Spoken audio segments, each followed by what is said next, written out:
चलिए इधर ध्यान दीजिए, कौन सा चैप्टर पढ़िएगा? Chemical kinetics. Chemical kinetics.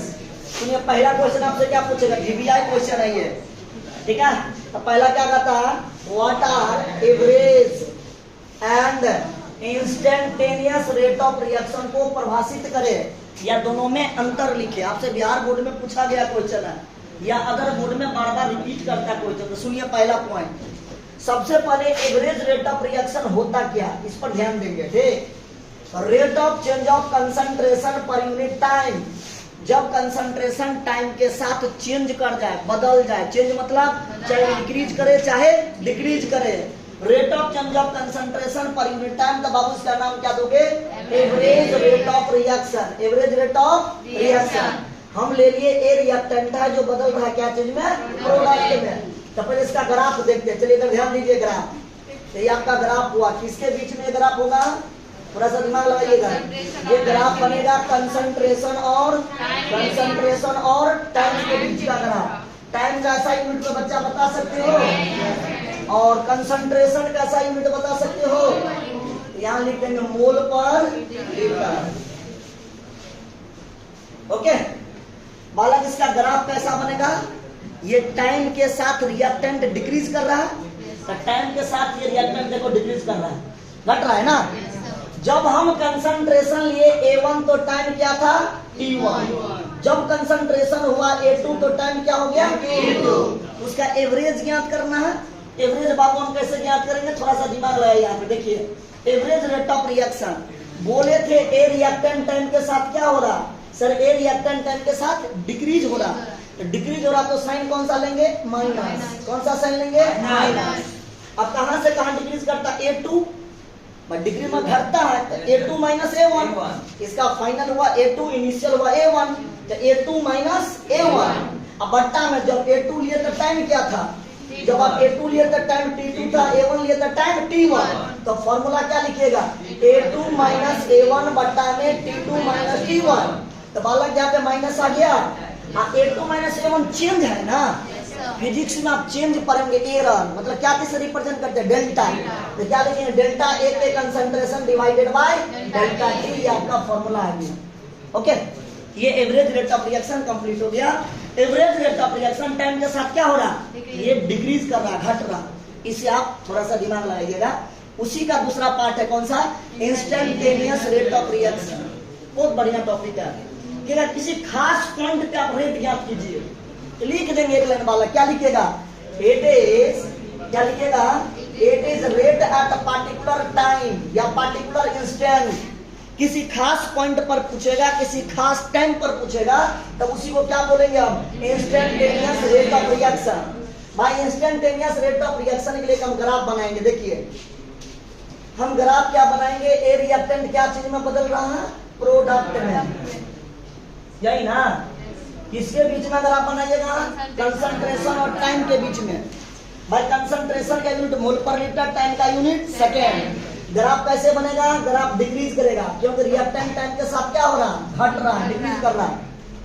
किसी खास पॉइंट पे, इस पॉइंट पे कहेगा, जिस पॉइंट पे कहेगा ज्ञात करने के लिए, वहां पे क्या खींच देंगे? टेंजेंट। खींचिए टेंजेंट, खींचिए टेंजेंट। किसी को दिक्कत? यहाँ का पॉइंट ले लिया हम, इसका टाइम ले लिया T। कोई दिक्कत? तो इंस्टेंटेनियस रेट ऑफ रिएक्शन बराबर क्या लिखोगे? माइनस dx बट्टा dt।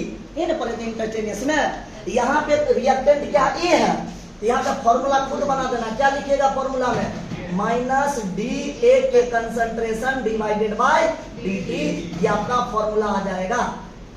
वहां पे क्या ज्ञात कर लेंगे? स्लोप। वो टेंजेंट का स्लोप ज्ञात कर लेंगे। स्लोप बराबर आप पढ़े कौन सा? Tan theta. जितना थीटा दिया रहेगा आप उसके अनुकूल अपना काम कर लेंगे। ओके, ये आपका थ्योरी हुआ। इसी टाइप से न्यूमेरिकल आप ढेर किए हैं। चलिए आगे बढ़िए।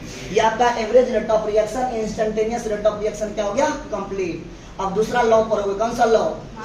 State law of mass action. State law of mass action. Law of mass action के बारे में आपको डिफिनीशन पूछेगा कोई भी बोर्ड में, तो सुनिए ना, रे बात नहीं करेगा। सुनिए क्या है? रेट ऑफ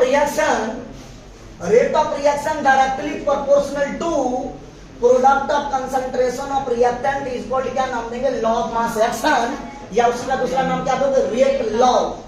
क्या नाम दोगे, चाहे रेट लॉ पूछे चाहे लॉ ऑफ मास एक्शन पूछे, दोनों को सेम डिफिनेशन लिखेंगे। क्या, rate of reaction directly proportional to product of concentration of reactant, that is called law of mass action या रेट लॉ। हम एक रिएक्टेंट ले लिए, एक रिएक्शन ले लिए, A प्लस बी ने रिएक्ट किया तो बनाया C। हम कह सकते rate is directly proportional to A के कंसंट्रेशन इनटू B के कंसंट्रेशन। भाई प्रोपोर्शनलिटी कांस्टेंट को हटाएंगे K, तो R बराबर आ जाएगा K इंटू A के कंसंट्रेशन इंटू B के कंसंट्रेशन। R के बारे में आप सभी बच्चे जानते हैं, R का नाम क्या होगा, ROR, rate of reaction. K का नाम जानते क्या होगा, रेट कांस्टेंट। A का नाम तो सभी जानते हैं, कंसंट्रेशन ऑफ A। B का नाम क्या जानते हैं, कंसंट्रेशन ऑफ B। इन सभी को एक साथ मिला के क्या बोलेंगे, रेट लॉ एक्सप्रेशन। किसी को दिखा, आगे बढ़े। मैंने आप क्या समझे, ये रिएक्टेंट A था, ये रिएक्टेंट B था, तो रेट जो था वो इन दोनों रिएक्टेंट के कंसंट्रेशन के प्रोडक्ट मतलब मल्टीपल के रूप में होगा। यहाँ प्रोडक्ट का मतलब था मल्टीपल के रूप में होगा, तब उस लॉ को क्या बोलोगे, लॉ ऑफ मास एक्शन या रेट लॉ। ओके, आगे बढ़िए। अब तीसरा पॉइंट क्या पढ़िएगा, what is effect of temperature on reaction. भाई रिएक्शन पर टेम्परेचर का क्या प्रभाव पड़ेगा। आगे फिर क्वेश्चन पूछेगा, what is effect of temperature on rate constant. Rate constant पर टेम्परेचर का क्या प्रभाव पड़ेगा। तो पहले हम आपको पढ़ाएंगे रिएक्शन पर टेम्परेचर का क्या प्रभाव पड़ेगा, तब हम बताएंगे रेट कांस्टेंट पर टेम्परेचर का क्या प्रभाव पड़ेगा। सुनिएगा, पहले रिएक्शन पर देखते हैं। आप पढ़े हैं जनरली, सामान्य रूप से, generally rate of reaction increasing on increasing temperature. Temperature बढ़ेगा तो rate of reaction automatic increase कर जाएगा। हम क्या लिखेंगे, temperature increase, rate of reaction automatic increase. इसके बारे में सबसे पहले एक विद्वान बताए थे, एक साइंटिस्ट बताए थे, उसका नाम क्या है, अर्हेनियस। अर्हेनियस सर ने अपने नाम पर इक्वेशन दिया, उस इक्वेशन को क्या बोलोगे, अर्हेनियस इक्वेशन। क्या लिखिएगा अर्हेनियस इक्वेशन, K बराबर A इंटू E के पावर माइनस A बट्टा RT। बाबू K का नाम बोलो, रेट कांस्टेंट, A का नाम बोलो, फ्रीक्वेंसी फैक्टर, E का नाम बोलो, एक्टिवेशन, R का नाम बोलो, T का नाम बोलो, T का नाम बोलो, टेम्परेचर। कोई दिक्कत, आगे बढ़े। यानी रिएक्शन पर रेट टेम्परेचर का क्या प्रभाव पड़ेगा, कर लोगे, आगे बढ़ो। हाँ, पर difference between rate of reaction and rate constant में अंतर क्या है। रेट ऑफ रिएक्शन ROR के बारे में एंड रेट कांस्टेंट यानी K, दोनों में अंतर क्या है। तो कभी कभी बोर्ड में आपसे पूछेगा रेट ऑफ रिएक्शन और रेट कांस्टेंट में अंतर क्या है, देख लीजिए थोड़ा सा अंतर। पहला पॉइंट, रेट ऑफ रिएक्शन के बारे में आप पढ़े, कोई बच्चा को याद है। Rate of reaction is the change in molar concentration of reactant per unit time. Rate of reaction is change in molar concentration of reactant per unit time, that is called rate of reaction. मैं rate constant के बारे में क्या लिखोगे, it is a constant of proportionality. यह proportionality का एक constant है and is equal to molar concentration of each reactant is unity. उसका मान किसके बराबर होगा, 1 के बराबर होगा। यूनिटी मतलब 1 के बराबर। It is constant of proportionality, constant होता है, it is a constant of proportionality and it is equal to molar concentration of each reactant is unity. Point number 2, rate of reaction का its value at any instant of time, it value at any instant of time depend upon करता किस पर, molar concentration of reactant at that time. Reactant के concentration पे rate of reaction depend करता है। Value of any instant of time depend upon the molar concentration of reactant at the time. That is called rate of reaction. इसमें क्या लिखोगे, its value independent, वह निर्भर नहीं करते हैं इस पर, a molar concentration of reactant, तो डिपेंड किस पर करते हैं, एंड डिपेंड, वह डिपेंड करते हैं, निर्भर करते हैं किस पे, depend upon temperature. Rate constant temperature पे डिपेंड करेगा, रिएक्टेंट के कंसंट्रेशन पे निर्भर नहीं करेगा। कौन करेगा, रेट ऑफ रिएक्शन निर्भर करेगा। ओके, तीसरा point, its unit are always mole per litre पर सेकंड होता है या पर टाइम होता है, तो कंफ्यूजन नहीं होना, चाहे मोल पर लीटर पर टाइम या मोल पर लीटर पर सेकंड, दोनों चलेगा। कोई बुक लिखता पर टाइम, कोई बुक लिखता पर सेकंड। इसमें क्या लिखोगे, the unit of rate constant depend upon one, निर्भर करता नेचर ऑफ रिएक्शन, रिएक्शन के नेचर पे निर्भर करता, and also depend upon order of reaction, reaction के नेचर और ऑर्डर ऑफ रिएक्शन पे निर्भर करता रेट कांस्टेंट के का मान। अगर जीरो ऑर्डर है तो के का मान मोल पर लीटर पर सेकंड होगा, फर्स्ट ऑर्डर है तो पर सेकंड होगा। ये डिपेंड करता है ऑर्डर ऑफ रिएक्शन पे और रिएक्शन के नेचर पे। आगे बढ़िए, अब क्या लिखोगे? बहुत ही मजेदार टॉपिक है, explain order of reaction. VVI board के दृष्टिकोण से क्या, एक तुम लोग वीडियो नहीं देखता, लगाइए ना चश्मा वाला, नहीं कहता लगाइए ना सर चश्मा, ए तेरी के कितने मजा आता है ना। ये तेरी वाला क्वेश्चन बड पूछता है, क्वेश्चन बड पूछेगा। एक्सप्लेन ऑर्डर ऑफ रिएक्शन पूर्ण रूप से कमांड कर लेना, कोई भी बोर्ड हो। सुनिए, पहला क्या लिखेंगे definition? Sum of power of concentration of reactant, reactant के कंसंट्रेशन के पावर को सम कर देंगे, सम मतलब जोड़ देंगे। Sum of power of concentration of reactant in the rate law expression is called, क्या बोलेंगे बाबू? Order of reaction. बड़ा आसान है, क्या लिखेगा बोलिए? Sum of power of concentration of reactant in the rate law expression is called order of reaction. Rate law expression सभी बच्चे जानते हैं, आर आर बराबर के इनटू ए का पावर एक्स इनटू बी के पावर वाई का है। काय बात करता भाई? तो क्या लिखेंगे? के को रेट कांस्टेंट, और इसको इस इक्वेशन को हम क्या बोलेंगे बोलिए? Rate law expression.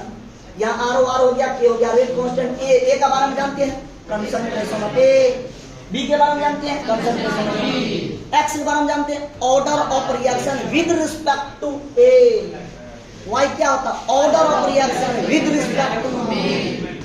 तब क्या लिखोगे? ऑर्डर ऑफ रिएक्शन बराबर कंसंट्रेशन के पावर के सम कर देंगे, सम मतलब जोड़ देंगे, एक्स प्लस वाई को क्या बोलते हैं? Order of reaction. Objective question भी पूछेगा, रिएक्शन देकर देकर जोड़ दो, आंसर दे दो, कोई दिक्कत? ऐ सर बहुत आसान है, आगे बढ़िए। अब क्या पढ़िएगा? Explain molecularity of reaction, reaction के मॉलिक्यूलरिटी, ऑर्डर का भैयारी है मॉलिक्यूलरिटी।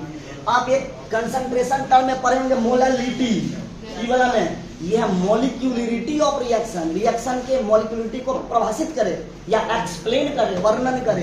कर लोगे हैंडल? सुनिए सुनिए सुनिए, hello. The number of reactant molecule, the number of reactant species which collide simultaneously, एक साथ बहुत सारा रिएक्टेंट मॉलिक्यूल आपस में कोलाइड करेगा, टकराएगा, तब उसी को क्या बोलते हैं? Molecularity of reaction. Number of reactant, number of reaction, number of reactant molecule या स्पीशीज, रिएक्टेंट होगा बाबू, रिएक्शन कर दिया, number of reactant, number of reactant molecule या species which collide simultaneously in a chemical reaction that is called molecularity of reaction। भाई value of molecularity का मान क्या क्या होगा? कैन बी 1 2 3 1 2 3 होगा। हम कह सकते हैं मोलिकुलरिटी का मान लेस देन 3 या इक्वल टू 3। इसका मान चाहे तो 3 के बराबर होगा, चाहे 3 से छोटा होगा, बड़ा नहीं होगा। इट कैन नॉट बी, वह कभी भी नहीं होगा। जीरो फ्रैक्शनल नेगेटिव मोलिकुलरिटी कभी भी नहीं होगा। ये आपका मोलिकुलरिटी के बारे में होगा। सर हम देख के कैसे पहचानेंगे मोलिकुलरिटी को? कोई भी दुनिया का रिएक्शन ले लो, कोई भी। मैंने लिया A प्लस B बराबर मिलके क्या बनाया? C। मोलिकुलरिटी कहता है number of reactant molecule colliding, reactant के मॉलिक्यूल का संख्या। क्या वो संख्या? रिएक्टेंट मॉलिक्यूल 2, तो मोलिकुलरिटी बराबर 2। एक और एग्जांपल ले लिया, NH4NO2 ने मिला तो क्या बनाया? N2 + 2H2। हम किसका संख्या ले रहे हैं? रे लड़का, किसका संख्या? Number of reactant molecule, reactant molecule का संख्या कितना है? A, तो मोलिकुलरिटी बराबर A। किसी को कंफ्यूजन नहीं ना? इनका कंफ्यूजन पे कंफ्यूजन है, सोल्यूशन का तो पता तो हमको दे दिए ना आपको। रिएक्टेंट मॉलिक्यूल की संख्या देखो, ये होगा मोलिकुलरिटी। ऑर्डर में क्या करना? पावर को जोड़ दो, ऑर्डर ऑफ रिएक्शन खत्म। और क्या है बुआ? ये है, इधर ध्यान दो। कहता difference between order of reaction and molecularity of reaction, दोनों में अंतर बताइए भाई साहब। वीवीआई है, order of reaction molecularity of reaction को प्रभाषित करे। अब जैसे याद हो, सुनो, हम लिखेंगे order of reaction and molecularity of reaction के बारे में। सुनिएगा, स्टार्ट करें। रे बात क्या करता है? पहला पॉइंट ऑर्डर ऑफ रिएक्शन का। हम ऑर्डर ऑफ रिएक्शन में क्या करेंगे? Experimentally determine. हम इसको एक्सपेरिमेंट के दौरान ज्ञात करते हैं। इसको थियोरेटिकली याद कर देना मेरे प्यारे दोस्त, इसको पूर्ण रूप से याद कर लेना। थियोरेटिकली डिटरमाइन, दूसरा पॉइंट क्या बोलेंगे? Define for elementary as well as complex reaction. किसके किसके? ये एलिमेंट्री के लिए होगा। एलिमेंट्री का मतलब single step reaction, as well as complex मतलब मल्टी स्टेप रिएक्शन के लिए। बट इसमें गलत लिख दिया यहाँ पे। ये डिफाइन होगा किसके लिए? ओनली एलिमेंट्री रिएक्शन के लिए। तो लिख देंगे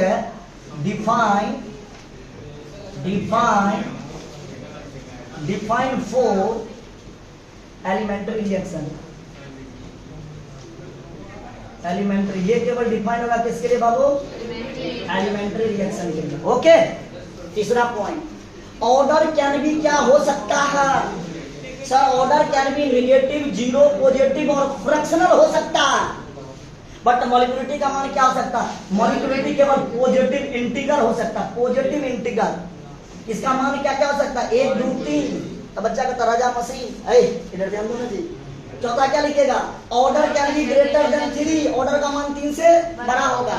बट मॉलिक्यूलरिटी का मान क्या होगा? लेस देन 3, चाहे इक्वल टू 3, चाहे 3 होगा चाहे 3 से छोटा होगा। तो देखा, आगे बढ़िए।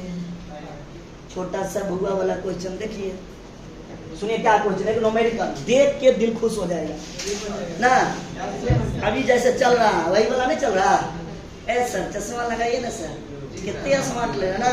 अरे तेरी के देखिए वाला क्वेश्चन बड़ा अच्छा लगता, नहीं सुनने में अच्छा लगता। तो देखो जाए एक आंटी को भी देखे फेसबुक पर चश्मा लगाया है, देखो वो भी सेट करके रील बना दी। के बाद क्या जमाना। सुनो अब सुनेगा। In a chemical reaction, a reactant ने मिला बी के साथ तो क्या बनाया? Product. Law is given by, बहुआ ये रेट दे दिया, बालक रेट दे दिया, बालक रेट दे दिया। आपसे क्या पूछ दिया? Order of reaction. नहीं बनेगा क्या? पहले हम रिएक्शन उठा के यहाँ बैठा देंगे। R बराबर K इंटू A का पावर 1/2 इंटू B का पावर 3/2। ऑर्डर ऑफ रिएक्शन का परिभाषा लिखे थे, sum of power of concentration of reactant के पावर को जोड़ देना। भाई एक फॉर्मूला एक लाइन और लिख देता x + y, तब 1/2 + 3/2 दोनों को जोड़ेंगे तो कौन सा ऑर्डर होगा? सेकंड। आगे लिखेंगे second order of reaction. Clear कर लोगे? ये इतना आपको 2 नंबर में 3-4 लाइन बोर्ड में बात भी बनाना है। 2 नंबर में पूछा था डायरेक्ट आंसर नहीं लिखना, इतना प्लस इतना बराबर इतना। तो हो सकता है 1 नंबर दे दे, तो उसको 3-4 लाइन बना के थोड़ा बात भी बना के जवाब दे देना। आगे बढ़े, चलिए। अब बोले थे प्रूव करने के लिए फर्स्ट ऑर्डर के हाफ लाइफ पीरियड और जीरो ऑर्डर का हाफ लाइफ पीरियड। आपसे क्वेश्चन बैंक में पूछा हाफ लाइफ, बट आप कॉपी से जीरो ऑर्डर के भी हाफ लाइफ को कमांड कीजिएगा दोनों को। अगर ये पूछ दिया फर्स्ट ऑर्डर, हो सकता है जीरो ऑर्डर पूछ दे, आप दोनों कमांड कर लेना। हम आपको बता रहे हैं फर्स्ट ऑर्डर, आप जीरो ऑर्डर भी नोट से कमांड कर लीजिए। ओके, चलिए क्वेश्चन देखिए क्या पूछा है, प्रूव कीजिए। Prove that half life of first order reaction independent होते इनिशियल कंसंट्रेशन व इनिशियल कंसंट्रेशन पर इंडिपेंडेंट होते। कैसे प्रूव कीजिए? तब पहले लिखेंगे हाफ लाइफ ऑफ रिएक्शन का परिभाषा। क्या लिखोगे? Time in which reaction complete 50%। जिस टाइम पर रिएक्शन 50% कंप्लीट हो जाए तो नाम क्या दोगे? Half life of reaction. लेकिन वो शर्त बोले थे एट टी बराबर टी हाफ तो ए बराबर A0/2। ये बोले थे शर्त था, ये कंडीशन है। जीरो ऑर्डर में भी ऐसे बोले थे। भाई टाइम पीरियड का फॉर्मूला लिखेंगे फर्स्ट ऑर्डर का, क्या होता है यही पढ़े थे, 2.303 बट्टा में के लॉग बेस 10 ए नोट के कंसंट्रेशन बट्टा में ए। भाई साहब हम लिखेंगे टी हाफ, टी के जगह टी हाफ तो 2.303 बट्टा में के लॉग बेस 10 ए नोट। ए के जगह क्या लिखेंगे? ए के जगह क्या लिखेंगे? ए नोट बट्टा 2। पलटी मारेंगे 2 पर जाएगा, ए नोट कट जाएगा, पता है ना? आप लोग तेज बच्चे, आगे बढ़िए। तो क्या लिखेंगे? टी हाफ बराबर 2.303 बट्टा में के लॉग बेस 10, लॉग बेस 10 का पावर 2 का मान बताए थे 0.3। कैलकुलेट करेंगे तो आपका मान आएगा क्या चीज बोलिए? क्या आएगा? टी हाफ बराबर 0.613 बट्टा के। ये भाई साहब का ध्यान दीजिए, ये भी कांस्टेंट, ये भी कांस्टेंट। कांस्टेंट में कांस्टेंट से भाग दोगे, इसका आंसर क्या आएगा? यानी हम कह सकते हैं कि फर्स्ट ऑर्डर का हाफ लाइफ ऑफ रिएक्शन जो होगा वो इंडिपेंडेंट होगा इनिशियल कंसंट्रेशन पे। देखिए आगे में एक लाइन लिखा होगा, स्टेप को लिखा हुआ, half life of first order reaction independent होते किस पर? इनिशियल कंसंट्रेशन पे। किसी को दिखा? ठीक, आगे बढ़े हम। एक घर बच्चा मारूंगा मैं, तुम्ही को बोल रहा हूं। जब टीचर बता रहा है तो इधर देखो ना, या आ रहा है तो बताओ, हम बैठते हैं। दोबारा रिवाइज करा रहे हैं तो फिर बात करना जरूरी है। यहाँ आ रहा है तो घर पे बैठो, जब ऑर्गेनिक स्टार्ट होगा तब पढ़ना, रिवाइज हो जाएगा, तुम्हारा ही फायदा है ना। नंबर क्या पता, कोई टॉपर बन जाए, कोई डिस्ट्रिक्ट टॉपर बन जाए, कोई स्टेट टॉपर बन, पढ़ोगे तो कुछ कर सकता है और नहीं पढ़ोगे तो कुछ नहीं होगा। चलिए इधर ध्यान दीजिए, 10 नंबर क्वेश्चन क्या कहता है, rate constant for first order reaction. Hello, first order reaction का रेट कांस्टेंट, बाप रेट कांस्टेंट मतलब के का मान दे दिया 0.005, कहता कैलकुलेट कीजिए बालक half life of reaction. Half life याद कीजिए किसका, फर्स्ट ऑर्डर का। मेरे प्यारे दोस्त आपको रेट कांस्टेंट का मान दे दिया, टी हाफ नहीं ज्ञात होगा। अब ये तो फर्स्ट ऑर्डर का हाफ लाइफ ऑफ रिएक्शन पढ़े हो ना, 0.63 बट्टा 0.693 बट्टा में के 0.693 के का मान यहाँ रख दो 0.005, ये आ जाएगा आपका इतना मिनट इज आंसर। कोई दिक्कत किसी बच्चे को कोई दिक्कत, क्योंकि ये मिनट में दिया है तो आपका हाफ लाइफ जो आएगा वो मिनट में आएगा। सेकंड में दिया रहता तो आपका मिनट क्या आता, ये आंसर सेकंड में आता है। दिमाग से काम करना, आगे बढ़िए। फिर एक और क्वेश्चन है, half period of first order reaction. Half period of first order reaction 10 minute दे दिया, कितना मिनट टाइम दे दिया, हाफ लाइफ ऑफ पीरियड का रिएक्शन का 10 मिनट दे दिया। Calculate rate constant of the reaction, हमको क्या चाहिए, रेट कांस्टेंट के का मान चाहिए, नहीं बनेगा। वी नो दैट, हम जानते हैं टी हाफ बराबर, किसी को घुमा रहा, टी हाफ बराबर 0.693 बट्टा के, कभी टी हाफ पूछ रहा है, कभी टी हाफ दे दिया तो के पूछ रहा, रेट कांस्टेंट पूछ रहा। बस फॉर्मूला को यूज सीख लेना, क्यों बार बार गया बोर्ड में पूछ रहा, हो सकता है आपसे पूछ ले, टी हाफ दे दे के दे दे, टी हाफ को दे, जो पूछेगा मुंह तोड़ जवाब दे दे। ठीक तो सुनिए, हम लिखेंगे टी हाफ बराबर 0.693 बट्टा के by time, T half life of period दे दिया 10 मिनट, यहाँ लिख दिया 10 मिनट, ये मिनट में दिया था आपको, ये मिनट लिख दिया 10 मिनट, 0.693 बट्टा के, तो के का मान आ गया 0.693, के क्या था, कांस्टेंट था, रेट कांस्टेंट, इसका वैल्यू कितना आ गया, इसका वैल्यू आ गया 0.0693। कर लोगे हैंडल, आगे बढ़िए। क्वेश्चन नंबर, इसका मतलब इसमें न्यूमेरिकल ज्यादा पूछ रहा है, देखते हो, और सभी प्रीवियस ईयर का न्यूमेरिकल है, हम अपना मन से नहीं दिए। इसका मतलब इस टॉपिक के न्यूमेरिकल भी कमांड करेंगे, 2 नंबर में दे देगा। बूंद बूंद से तालाब भरता, एक सही होगा, 1 नंबर से डिसीजन होता है, के टॉपर बनेगा ना। चलिए आगे बढ़िए। The rate constant of first order reaction is 60 पर सेकेंड। रेट कांस्टेंट आपको दे दिया, के का मान दे दिया। How much time will taken to reduce, time का ज्ञात कीजिए, how much time will taken to reduce 75% of initial concentration. इस टाइप का क्वेश्चन हम आपको नोट में करवाए थे। भाई साहब रेट कांस्टेंट दे दिया 60 पर सेकेंड, भाई शुरू में हम मान लिया ए नोट का कंसंट्रेशन 100, क्योंकि परसेंटेज, कोई बच्चा बोलेगा 100 आप क्यों लिए, क्योंकि परसेंटेज होता है 100 का, हम ले लिया आपको 100 शुरू में, तो एक कितना बचेगा, ए हो गया आपका 75। हमको नहीं पता था इनिशियल कंसंट्रेशन, तो अपना मन से ले लिया 100, ए कितना हो गया 75। मेरे प्यारे दोस्त टी बराबर क्या लिखोगे, 2.303 बट्टा में के लॉग बेस 10 ए नोट बट्टा ए। बाबू 2.303 आपको रेट कांस्टेंट 60 दिया, लॉग बेस 10 ए नोट का कंसंट्रेशन 100 बट्टा में 75, कटेगा 25 चौका 100, 25 दिया 75, ये आ गया लॉग ए बट्टा बी, लॉग ए माइनस लॉग बी, ये होगा लॉग 10 का पावर 4 माइनस लॉग 10 का पावर 3। तुम लोग तेज बच्चा हो, आएगा बढ़ो। ए वाला 0.2.303 बट्टा में 60, इसका मान कैसे, तो बच्चा बोलेगा ऐसे, लॉग बेस 10 के पावर 4, कैसे लिखेंगे, लॉग बेस 10 2 का पावर 2, 2 पीछे में गुना हो जाएगा 2 इंटू लॉग बेस 10 के पावर 2 और लॉग बेस 2 का मान क्या पड़ेगा, लॉग बेस 10 का पावर 2 का मान पड़ेगा 0.3। तो मेरे प्यारे दोस्त इसका मान कितना आ जाएगा 0.6, तो आ गया 0.6। लॉग 3 का मान पड़े तो लॉग बेस 10 का पावर 3 का मान पड़े तो 0.4 है, इसको माइनस कीजिए, क्या जाएगा 2.303 बट्टा में 60 इंटू 0.12, ये कैलकुलेट करोगे तो टाइम बराबर आ जाएगा कितना, इतना टाइम देख रहे हैं सर सेकंड में। तो दिक्कत इस टाइप से आपको प्रीवियस ईयर में पूछ रहा हूँ, आपको नोट में भी करवाइए देखो क्वेश्चन, 0 ऑर्डर फर्स्ट ऑर्डर का क्वेश्चन अभ्यास करवाया, आप एक बार रिपीट कर लीजिएगा, नहीं कीजिए तो आपका जिम्मेदारी है, मेरा ड्यूटी है, अपना ड्यूटी कर दिए, अगर आप एक्टिव नहीं है तो आप जानिए। ओके चलिए आगे बढ़िए। What will be effect of temperature on rate constant, बोले थे ना, एक क्वेश्चन पूछा कि टेम्परेचर पर, रेट ऑफ रिएक्शन पर टेम्परेचर का क्या प्रभाव पड़ेगा। दूसरा पूछ दिया what will be effect of temperature on rate constant, rate constant पर टेम्परेचर का क्या प्रभाव पड़ेगा, तो दोनों को घुमा देगा। एक बार ये पूछा तो ये छोड़ देता, ये लेता, एक बार ये पूछता तो ये छोड़ देता, ठीक, और किसी बार दोनों को छोड़ देता, दूसरा ले लेता। तो जो पूछेगा तो आपको समझ के जवाब देना, बस करेगा तो क्वेश्चन कैसे घुमाएगा, तो लैंग्वेज बदल देगा। तो आपको समझ के पढ़ना, एक होता रट्टा रट्टा नहीं मारना, समझ के कुछ भी करेंगे तो आपको क्वेश्चन भी घुमाएगा तो समझ ओ यही पूछ रहा है, जवाब दो। अब कोई बच्चा तो ओ 100 में 100 क्यों नहीं सर का क्वेश्चन मिला। अरे भाई आप साइंस पढ़ रहे हो, साइंस पढ़ रहे हो, थोड़ा सा लैंग्वेज घुमाएगा तो आप लैंग्वेज को थोड़ा समझोगे ना। रट्टा मार तो नहीं है, आर्ट कॉमर्स तो नहीं है कि आप रट्टा मार लिए हो, उसमें भी बच्चा समझता। आप समझ के काम कीजिएगा, समझदारी से निपटाइएगा। सुनिए आंसर क्या लिखेंगे, what will be effect of temperature on rate constant, rate constant पर टेम्परेचर का क्या प्रभाव पड़ेगा। आंसर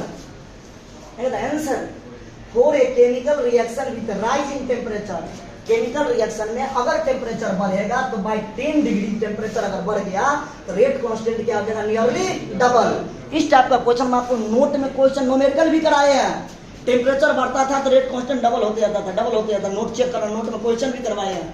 तो वहां लिखना for a chemical reaction with rise in temperature 10 degree Celsius, अगर 10 डिग्री सेल्सियस टेम्परेचर बढ़ेगा रेट कांस्टेंट क्या हो जाएगा, डबल हो जाएगा। याद रहेगा, टेम्परेचर का प्रभाव रेट कांस्टेंट पे क्या पड़ेगा, तो जवाब दिया अगर आपका टेम्परेचर 10 डिग्री सेल्सियस टेम्परेचर बढ़ रहा है तो रेट कांस्टेंट क्या हो जाएगा, डबल हो जाएगा। बबल नहीं हो जाएगा, डबल। आगे बढ़िए, अब पड़ेगा थ्रेशोल्ड एनर्जी। कैसा एनर्जी, कैसा एनर्जी बालक, थ्रेशोल्ड एनर्जी। हम आपको पढ़ाए एक्टिवेशन एनर्जी और थ्रेशोल्ड एनर्जी, पढ़ाए कि नहीं पढ़ाए हैं। थ्रेशोल्ड एनर्जी एक्टिवेशन एनर्जी में थोड़ा सा अंतर है, ठीक। थ्रेशोल्ड एनर्जी में टोटल अमाउंट ऑफ एनर्जी रहती है, यहाँ पे कहीं सा हल्का सा मिस्टेक कर दिया, यहाँ मिनिमम एनर्जी लिख दिया, मिनिमम अमाउंट, यहाँ पे लिखे टोटल अमाउंट, आपको नोट में लिखे टोटल, ठीक है। It is total amount of energy given to reactant molecule so that they come over, so that they can overcome energy barrier to undergo chemical reaction, that is called, इसका नाम क्या दोगे, threshold energy. आप note में बार बार कर रहे हैं, it is total amount of energy given to the reactant molecule so that they can overcome energy barrier to undergo chemical reaction, that is called threshold energy। Threshold energy बराबर होगा activation energy बराबर होगा average kinetic energy of the reactant, reactant के average kinetic energy के बराबर होगा, यानी all energy यहाँ पे क्या होगा, इक्वल होगा। आगे बढ़िए, उसी के बाद एक आपसे रिलेशन पूछेगा। अरे लड़का एक तबराक मारूंगा, नहीं समझ में आता है, सो नहीं मजा लगता, जाओ मन मन मन मन करता, मुगी हाल ऐसे मन मन मन मन करता रहता है। चलिए ध्यान दीजिए, व्हाट इज एक्टिवेशन एनर्जी, आपसे पूछेगा क्वेश्चन और ये पूछ दिया रिलेशन बताइए, तो पहले पूछेगा आपसे what is activation energy. Activation energy क्या है, एस्टैब्लिश कीजिए एक रिलेशन को, रिलेशन बनाइए, रिलेशन बिटवीन किसके बीच में, rate constant of reaction and activation energy के बीच में एक रिलेशन दीजिए। या अलग से पूछे व्हाट इज एक्टिवेशन एनर्जी, तो इतना ही परिभाषा लिखना। अगर रिलेशन पूछे तो परिभाषा देकर अर्नियस इक्वेशन को लिख देना आंसर। तो भाई क्या लिखिएगा परिभाषा, हम बोले थे कि एक्स्ट्रा, यही तो अंतर है। इसमें टोटल था थ्रेशोल्ड में से एक्स्ट्रा खत्म। It extra amount of energy given to the reactant molecule so that they come overcome, so that they can overcome energy barrier to undergoing chemical reaction, that is called activation energy। हम बोले थे activation energy बराबर क्या निकालोगे, threshold energy में से घटा देंगे normal energy of reactant, reactant के नॉर्मल एनर्जी को। आप फॉर्मूला डायग्राम जहां पे पढ़ाएंगे एक्टिवेटेड कॉम्प्लेक्स में ग्राफ बताए थे, activation energy and activated complex के ग्राफ बताए थे, वहां पे टोटल एनर्जी लिखे थे, थ्रेशोल्ड एनर्जी लिखे थे threshold energy sorry activation energy बराबर टोटल एक्टिवेशन एनर्जी बराबर थ्रेशोल्ड एनर्जी में से रिएक्टेंट की एनर्जी को घटा दिए थे, वहीं पे लिखेंगे नॉर्मल एनर्जी ऑफ रिएक्टेंट। भाई एक रिलेशन दोगे तो एक अर्नियस बाबा इक्वेशन दिए थे, याद है अर्नियस का इक्वेशन, हम प्रूव भी किए थे कोलिजन थ्योरी में। क्या प्रूव किए थे, rate constant is directly proportional to orientation into frequency into fraction of molecule से प्रूव किए थे।